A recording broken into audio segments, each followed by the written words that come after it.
The falling water level brings the anaconda back to the streams it prefers.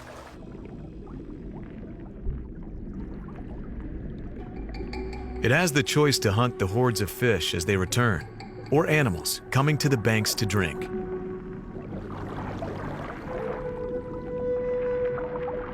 A good meal can feed this supersized anaconda for days, or even months if the prey is sizable.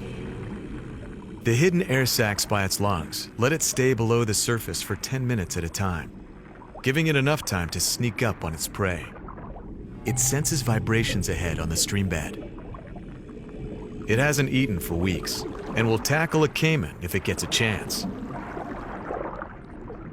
The giant snake just needs to get close enough for an ambush. But the caiman realizes the anaconda is near and escapes. The mega snake continues his search for food downstream.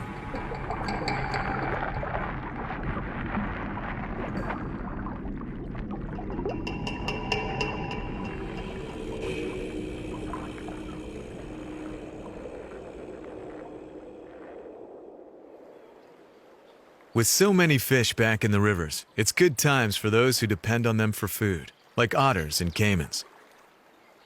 Any animal that relaxes its guard will pay with its life.